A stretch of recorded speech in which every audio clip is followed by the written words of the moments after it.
एक बार की बात है, इच्छापुरी नाम के एक गांव में एक इच्छाधारी नागिन रहती थी, जिसका नाम मनिका था। मनिका के पास एक मणि थी, जिसे वो अपनी या दूसरों की कोई भी इच्छा पूरी कर सकती थी। मनिका एक बहुत ही दयालु नागिन थी, जो जंगल में बने एक गुफा में शांति से रहती थी। एक दिन उसी जंगल में मोहन अपनी छोटी सी बेटी माला के साथ गुजर रहा था।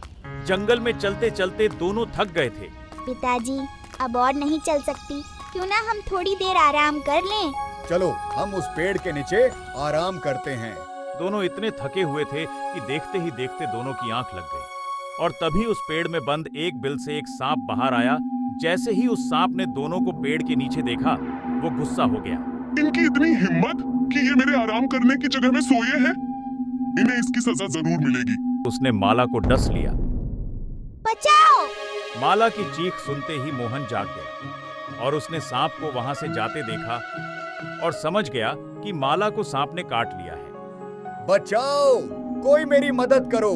मोहन के चिल्लाने की आवाज बचाओ! मनिका तक पहुंची, कोई मेरी जो मदद अपनी करो! गुफा में आराम कर रही थी। मदद की पुकार सुनकर उसने तुरंत मोहन के पास जाने का फैसला किया। क्या हुआ? तुम इतना परेशान क्यों हो? मेरी बेटी को सांप ने काट लिया। इसे कुछ नहीं होगा। और उसने तुरंत अपनी मणि से माला को ठीक कर दिया। अब तुम बिल्कुल ठीक हो। धन्यवाद देवी। मेरी शक्तियाँ लोगों के भले के लिए ही हैं, इसलिए जब भी किसी को मेरे मदद की जरूरत पड़ती है, मैं आ जाती हूँ। पर आप इस जंगल में रहती कहाँ हैं? उस गुफा में। जब भी तुम्हें कोई जरूरत पड़े तुम यहाँ आ सकती हो। धन्यवाद देवी, अब हम चलते हैं। इस बात को कई साल बीत गए और गांव में देखते ही देखते माला भी बड़ी हो गई।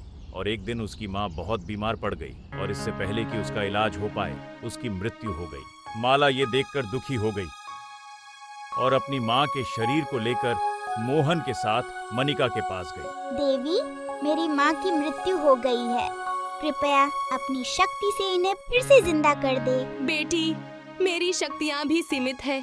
मैं अपनी शक्ति से बीमार लोगों को ठीक कर सकती हूँ, पर किसी मृत को जीवित नहीं कर सकती। तुम्हें कुछ और चाहिए तो बताओ। नहीं देवी, मुझे कुछ और नहीं चाहिए। माला की माँ के देहांत के कुछ दिनों बाद ही मोहन ने दूसरी शादी कर ली और उसकी नई पत्नी की पहले से ही एक बेटी थी। माला, ये तुम्हारी नई माँ है। अब तुम्हें कभी भी माँ के प्यार की कमी नहीं होगी। ये तो बहुत अच्छी बात है पिताजी। अब मेरे पास माँ के साथ साथ एक बहन भी है। धन्यवाद पिताजी। कुछ दिन तक सब कुछ अच्छा चलता रहा, पर एक दिन अचानक ही मोहन की भी मृत्यु हो गई। और उस दिन के बाद माला की जिंदगी बदल गई, क्योंकि उसकी सौतेली माँ और बहन का व्यवहार माला के प्रति बिल्कुल बदल गया था। ये क्या कर रही हो? ऐसे झाड़ू लगाते हैं? माँ, मुझे बहुत जोरों से भूख लगी है। हाँ बेटी। माला, तुमने खाना बनाया कि नहीं? वो मैं झाड़ू लगाकर बनाने ही जा रही थी। क्या? मेरी बेटी को इतनी जोर से भूख लगी है और तुमने अभी तक खाना नहीं बनाया? इसकी सजा तो तुम्हें मिलकर रहेगी। तुम्हें आज का खाना नहीं मिलेगा। अब जल्दी से खाना बनाओ, मैं और इंतजार नहीं कर सकती। और हाँ, खाना बनाकर जंगल से लकड़ियाँ काटकर उन्हें बेचकर पैसे ले आना। पैसे लेकर आओगी तभी खाना मिलेगा। सौतेली माँ और बहन के इस व्यवहार से माला दुखी होकर भूखे पेट ही जंगल में लकड़ियाँ लेने चली गई और एक पेड़ के नीचे बैठ के रोने लगी। माला की रोने की आवाज मनिका के कानों तक गई। ये आवाज तो जानी पहचानी लग रही है। अरे बेटी माला, तुम रो क्यों रही हो?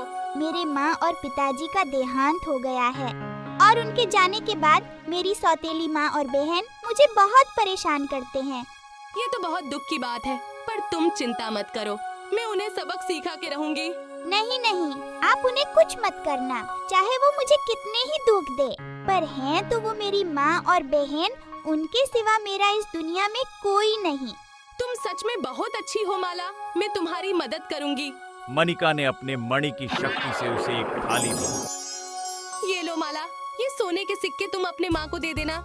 इतने सारे पैसे मिलने के बाद शायद वो तुम्हें परेशान करना बंद कर दे। धन्यवाद देवी।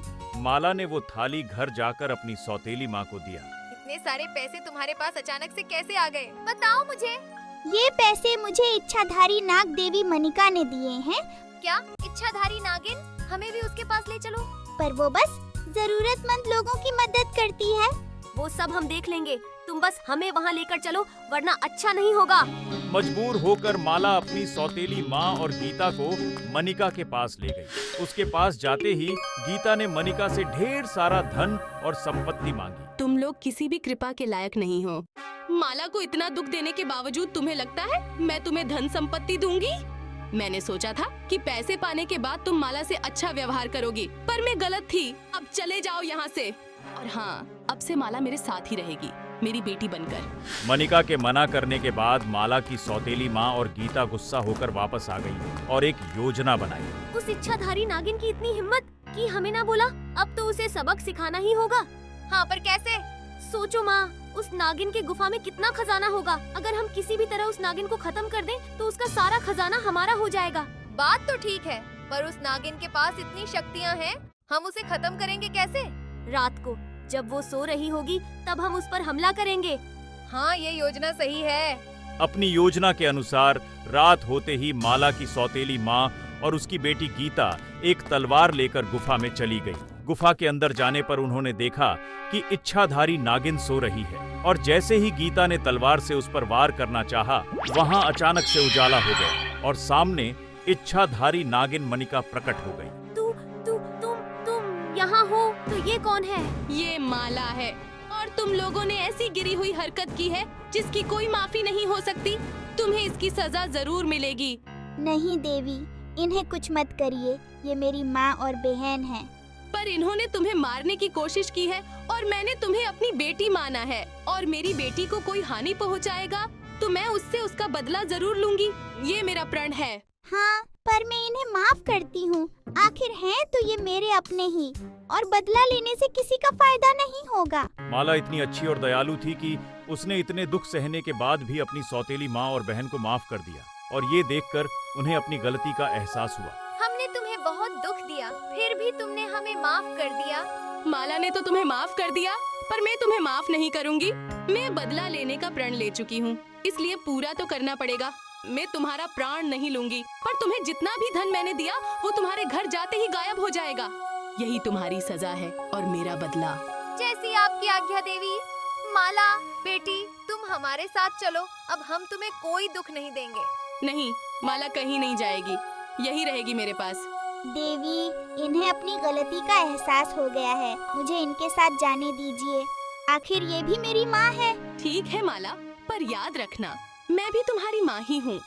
माला अपनी सौतेली माँ और बहन के साथ घर चली गई, और घर जाते ही नागिन का दिया हुआ सारा धन गायब हो गया। पर गीता और उसकी माँ को अपनी गलती का एहसास हो चुका था, इसलिए उसके बाद वो माला को बहुत प्यार से रखते थे।